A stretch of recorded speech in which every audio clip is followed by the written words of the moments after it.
உண்டா? இதை காட்ட பெரிய சந்தோஷம் உண்டா? அதில் வந்து நான் மிசைலுக்கு பண்ணும்போது ஒரு மெட்டீரியல் பண்ணேன். அது மெட்டீரியல் வந்து அது வந்து ஒரு மெட்டீரியல் வந்து என்ன மெட்டீரியல்னா ஒரு காம்போசிட் மெட்டீரியல். காம்போசிட்டு ஃபைபர் கிளாஸில் எபாக்சின் சேர்த்துன்னா காம்போசிட் மிசைலுக்காக பண்ணுறது. ரொம்ப லைட்டாக இருக்கும். மட்டில் காட்டி 1/7 லைட்டு அந்த மெட்டீரியலை பண்ணோம். அது வந்து மிசைலுக்காக பண்ணேன். அப்போது ப்ரொஃபஸர் பிரசாத்னு ஒருத்தர் ஒரு நிசாம் இன்ஸ்டியூட் ஆஃப் மெடிக்கல் சயின்ஸ்லேருந்து ஒரு நாள் இதை பார்க்க வந்தார். எங்கள் லெபார்ட்டரி ஹைதராபாத்துக்கு பார்க்க வந்தார். அவர் பார்த்து சொன்னார், இதெல்லாம் என்னப்பா மிசைலுக்கு பண்ணுற நீ? மிசைல் பண்ணுறதுனா என்ன?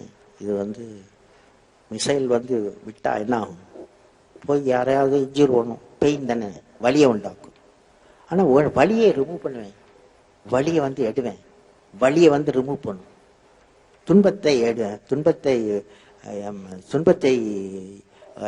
துன்பத்திற்கு துன்பம் கொடுங்க அப்படின்னு சொன்னார். என்ன சார் சொல்றீங்க அப்படின்னு என்னை கொண்டு போனார். அவர் ஹாஸ்பிட்டலில், ஆர்த்தோபெடிக் ஹாஸ்பிட்டல். அது அங்கே எல்லாரும் ஒரு 15 வயசு கீழே 20 வயசு கீழே உள்ளவங்கெல்லாம் 3 கிலோகிராம் காலிப்பர்னு போட்டு போலியோ பேஷண்ட் அதை போட்டுக்கிட்டு இழுத்துக்கிட்டு இருக்காங்க. ஏன்னா 3 கிலோ இதில் காலில் வந்து கட்டிக்கிட்டு போனால் இது அவ்வளோ கஷ்டம் தானே.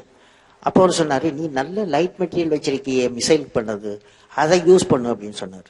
நான் வந்து ஒரு வாரத்தில் லைட் மெட்டீரியல் போட்டு 3 பெண் குழந்தைகள் 2 ஆண் குழந்தைகளுக்கு வந்து எஃப்ஆர்ஓன்னு பேர், காலிப்பர்ஸ்ன்னு பேர், ஃப்ளோர் ரியாக்ஷன் ஆர்த்தாசிஸ் அப்படின்னு பேர், காலிப்பர்ஸ்ன்னு பேர். 3 கிலோகிராமத்துலேருந்து 300 கிராமா, இப்போ 1/10 குறைச்சி அந்த குழந்தைகளை ஃபிட்ட பண்ணு. அந்த குழந்தைகள் அதை போட்ட உடனே ஆடி ஓடி விளையாடி, சில குழந்தைகள் வந்து ஒரு சைக்கிளில் போய் அப்போ பார்த்தோன்னே எனக்கு அது பெரிய சந்தோஷம். அது வந்து நான் 3 சொன்னேன் பாருங்க, அது சந்தோஷம். இது வந்து ஆனந்தம். நான் பார்த்தது ஆனந்தம். புரியுதா?